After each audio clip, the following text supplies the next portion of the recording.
Welcome back everyone to another episode of T-Shirt Cooking. On today's episode, we will attempt to make s'mores cookies. It's using my exact same cookie recipe, and I'm gonna try and add some caramel chocolate, some marshmallows, and also a cookie base. I've seen multiple different variants of this online. I wanted to try my own, and I have tried this in the past about a year or so ago, and it didn't really turn out well. But we're gonna try it again, and we're gonna see what we could get now with more experience. Now the ingredients are, as you already know, there's the butter, there's white sugar, brown sugar, 2 eggs, chocolate chips, baking soda, salt, vanilla, and flour. Now what we're going to be adding differently is some marshmallows, some caramel, and some of these tea biscuits, I believe they're called. We're going to be making this exactly the same way we always make our cookie base, and we're going to start with the butter and the sugar, and we're going to put these both in the mixer, and afterwards we're going to be adding the eggs, then we'll add the vanilla, then we'll add the salt, and then we'll add the baking soda at the same time with the flour, and at the end of that we'll add in the chocolate chips, and we'll mix, and that will be our cookie base. So we're going to fast forward all of this, and then once we have our cookie base made, we'll be back to see how we could do it on the pans.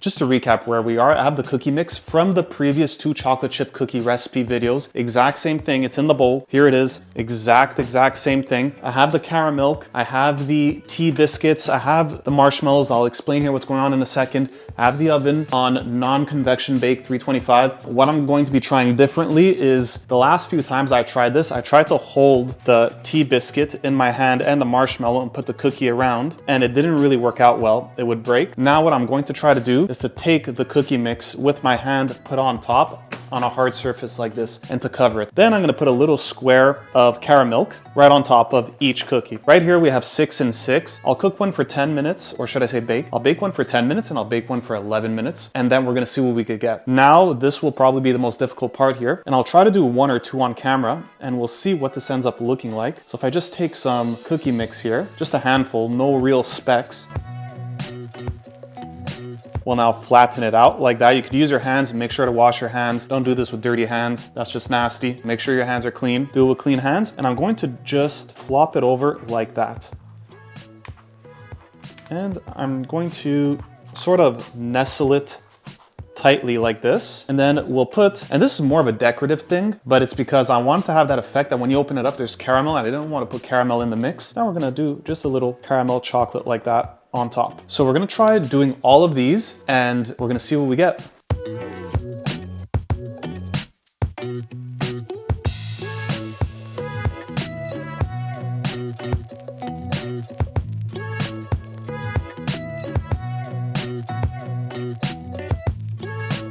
We are now back. Now, as you saw that I did for 1 or 2 cookies on slow motion, and the rest I'm going to fast forward it. What I had was, I had the tea biscuit, a marshmallow that was about the same size. Then I put a handful of cookie dough over it to wrap it, and then I put a caramel on top. You could put whatever, I don't know, a Reese or whatever you want to do, really. I just took caramel because it was less expensive. This one was 82 cents per bar. The Reese's was 93 cents, and we're not going to pay that extra 15%. For these 4, I tried something different. I put the caramel under the dough. Aesthetically, they all seem to be fine, and I think these ones were 11 minutes, 10 minutes, and 10 minutes. And I think both 11 minutes and 10 minutes is a good time. I guess it depends how gooey or how crunchy you want your cookies. I think that the 10-minute will likely be the most optimal flavor, because remember, at the end of the day, the T-shirt cooking method is to always make your cookies medium rare to make them optimally tasty. Something else to note too is these cookies are very large in size. I don't know what's going on here. These are much larger than I thought they were going to be. But anyway, we're gonna take one, we're gonna break it up just for the video. There's no way I'm gonna finish any of these. This is a full-scale dessert. Each one is heavy, and I mean, I'm holding this right now. This is probably 200 grams. This is a half pound maybe. We're gonna take one, and just to look under, you see it looks a bit like a Band-Aid. It's not a Band-Aid, that's the cracker. You need to have the cracker base to hold the cookie together. That's just how it is. I tried doing it with just dough, it doesn't work. You go to pick it up, it falls right through. So yes, this is necessary. Now, we're gonna take the cookie, we're gonna try one, we'll see what we get.